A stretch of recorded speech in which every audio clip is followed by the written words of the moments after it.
Good afternoon, everybody. Welcome to the presentation of Palace Capital. We drive value and deliver returns. That's what we're about. And those of you who don't know, we're a property investment company focusing on commercial property outside London. That's me. I've got Silvester, our finance director, and Richard Starr, our property director. So we're a main market listed property investment company. We built up our portfolio, which has been recently valued by Cushman & Wakefield at 283.3 million.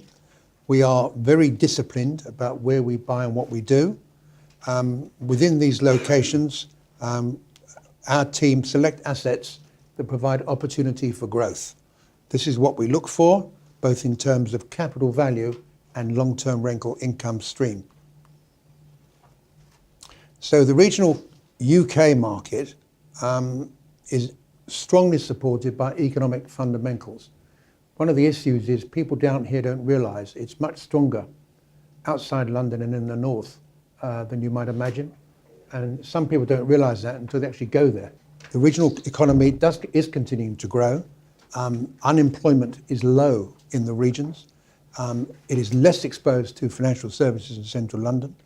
We have particularly focused outside London on those cities that have a shortage of office stock. You have permitted development legislation, which has allowed people to convert offices to residential, and that has caused shortages in some cities and caused rents to rise. And because also in those cities and towns, there's been limited development, there's pressure on rents, and we've particularly focused on those. And you'll find across the regional, both office and industrial, that there are rising rents.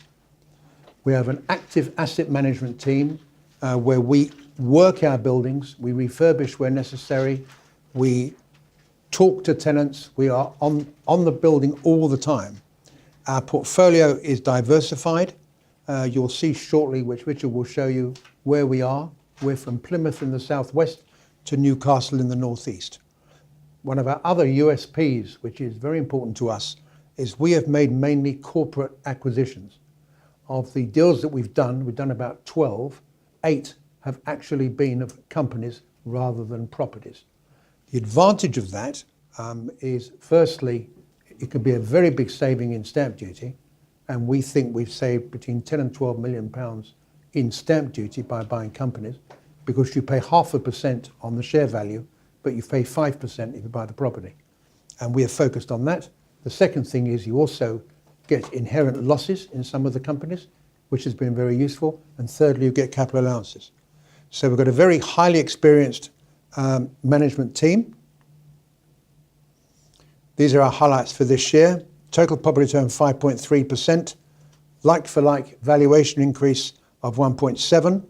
We've now got a contracted rental income of 17.4 million, but Richard will explain that the rental value of those properties is actually over 21 million.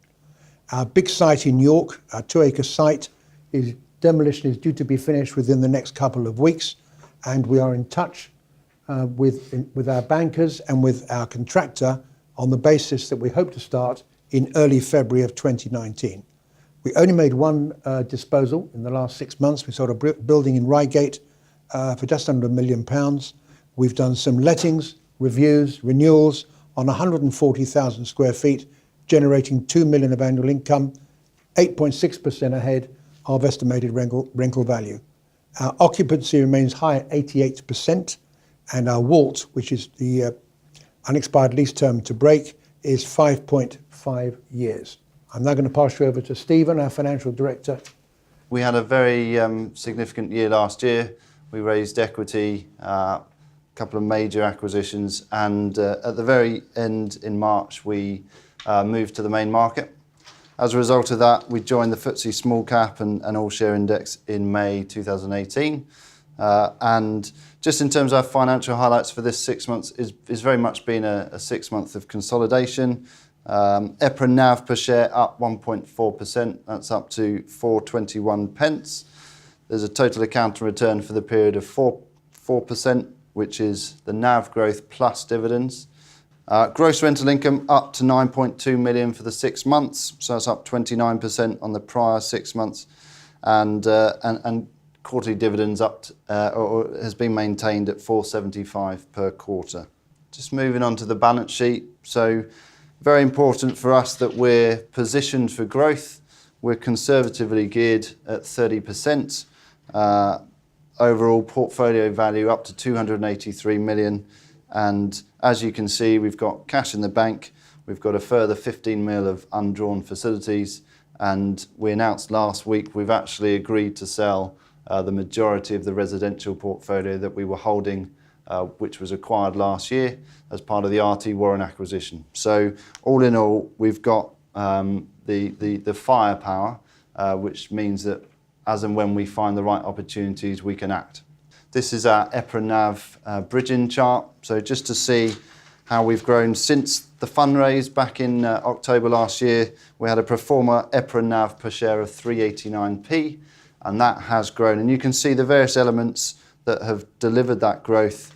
Very much the income earnings, or called adjusted earnings. Obviously, we're paying dividends out along the way, and I'll show you a chart on our dividends shortly. But you can see we're seeing underlying capital value growth through revaluations as every 6 months we get our properties revalued independently.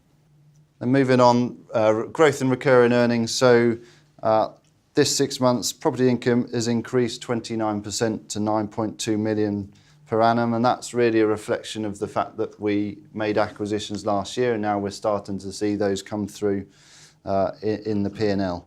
Adjusted profit before tax, which strips out the one-off gains from revaluations or profits or losses on disposal. So really that's trying to tell you what is our recurring earnings. That's up 16% to 4.3 million for the half year. Overall, adjusted earnings per share, 8 pence for the 6 months, which is down on the prior 6 months, but that really is a reflection of the fact that we raised equity and we are still yet to deploy some of the capital. So finally, let me just show you a chart. This is our dividend growth over the last few years. So we have a progressive dividend policy, and this year, this statement, we've said we will maintain our dividend. So quarterly dividend of 4.75 pence. Currently off the share price, it's just over 6%, 6.2% yield. So we're paying out a dividend yield, but we're also obviously seeing the underlying capital value growing, which is why we've to date outperformed our sector. I'm now going to hand over to Rich, who can talk you through the properties. We track the market in terms of lots of research that is produced about what might happen into the market, and then we can incorporate that with our own strategies. So we don't buy anything in London, we focus on everything that's outside of London, and as you can see here, there's a lot of growth potential coming in the next 4 years that has been reported by other people. And the benefits of having a diversified portfolio, because we're not sector specific, we're not location specific either, enables us to be light-footed in terms of how we are investing our money. And finally, for this page, we are very careful about what we buy. So although we haven't bought anything since the major acquisition last October, it's not through lack of trying, it's the fact that actually we're strict about what we want to buy, because we want to make sure that we are generating the returns that we need. One of the drivers of why we are buying what we're buying is because permitted development, which is legislation that converts office space into residential, has driven up rental values of commercial property in certain locations. We're benefiting from that supply and demand imbalance, and that is something which has been proved now, where rents have continued to grow between up to 20% in some of the major cities across the UK. There's some statistics here which you can have a look at, which show what's happened to office space over the course of the last 10 years. I don't need to spend much time on it, you can look at it, but it just shows and provides some support to the views that we've taken. I want to just spend a few seconds now just talking about connectivity, because one of the reasons we buy generally offices in city centres is we are very much believing that city centre living and working is coming back into vogue across this country. And one of the benefits of that is taking advantage of the infrastructure that is being planned across the country, one of those being HS2, Crossrail across the southeast, but also the Northern Powerhouse, which is trying to link Liverpool, Manchester, Sheffield, Leeds and Newcastle. We actually own already in 4 of these locations already, generally in city centres, and we've managed to take advantage of the rental growth that's coming through in these locations. There's a bit of an overview of our portfolio. As you can see here, we're risk averse in terms of the locations and we're risk averse in terms of the sectors. The key driver to look at on the map is that we're university towns and city centres. In addition to not being sector specific, we think we're very risk averse in terms of our covenants and who's actually paying our rent. So our top 20 tenants contribute 44% of the income. And as you can see, they're across all the different sectors. And in fact, our largest tenant, View, making up not just under £1 million of 17 million pounds worth of rent. So very, very risk averse. And the same applies to the geography. We're split across the country, although there obviously is a focus there for the southeast and the northwest. As Steve has said, part of the portfolio that we bought last October included 60 houses, and we've sold 50 of those on Friday, which we're very pleased about, which is just about the book value, and we're going to be completing those purchases towards the end of our financial year, at the end of March. We've got 10 remaining, and we'll be looking to sell those at the beginning of the year so that we've exited residential. And the reason for that is because that's not our main strategy of buying and owning residential property. Do we believe that residential values have growth? Absolutely. The average house here was about £350,000. So we think there's growth there, but it's not our main focus. They're only yielding about 3.5%, and we feel if we can buy commercial property at 7% plus, then we can make more money for our shareholders. I'm just going to touch on a little bit about some of the properties that we own. So Hudson Quarter in York, which Neil touched on, we've got permission to notwithstand. You can see the bottom right-hand corner. We're almost completing demolition, and we're planning to start on site, having chosen a contractor early next year. Demand remains very strong. We're up in this location regularly, making sure that we're on top of the demand that's there and where that's all coming from. And it's been voted one of the best places to live this year. It was a Sunday Times article, and we're very, very keen to see this project be successful, and we're very focused on it. And it's about a two-year build. I'll be looking to sell those flats starting sometime around the summer of next year. So just talking about offices, 3 examples here of properties that and why we've bought them. So Milton Keynes was a property that was bought, refurbished and relet.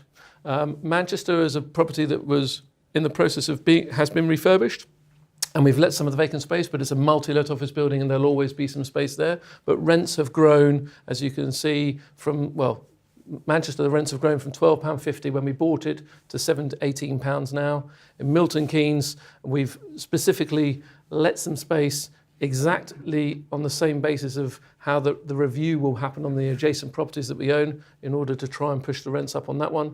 And in Newcastle, we're looking to spend just about £2 million refurbishing a vacant floor which came vacant just recently, together with improving the whole identity of the scheme. In the industrial sector, we have both single assets and multi-let assets. The rental growth that's come through has been proved in Verwood, where the rents were £5.25 when we bought it a year ago, and we've been completing lettings at £7 per square foot, having taken back space that has become vacant, refurbished it, and improving rents. Coventry, as an example of how we are in touch with our tenants very early on. So 18 months ago, we started talking to this tenant because they had a lease expiry. We've agreed terms. It's taking a bit longer than we'd hoped to get it across the line, but that will be a very earnings-enhancing property. We own 2 leisure properties, and it's been one of those things that for the last 3 years, it's been a very difficult market, but we are seeing the green shoots of recovery in certain locations. Some of those tenants who have expanded have done CVAs and they're gone now, and you're seeing new tenants coming where new concepts, and we are hopefully trying to attract some of those into our space. We've We've instructed new managing agents into both of these schemes with new marketing initiatives, and we're seeing positive vibes coming out of that now. We don't actually have a huge exposure to retail, but where we do, we think it's in good locations, and one of those is in York, which is a very positive city that we already have exposure to. We've got 5,500 square feet here, and this is a typical example of how we could have easily gone and got residential consent for the vacant office space. But because of the lack of space that is actually available in York today, we're actually going to see rental growth there from the mid-teens to the early 20s. And we're refurbishing that space at the moment for letting, which will happen at the early part of next year.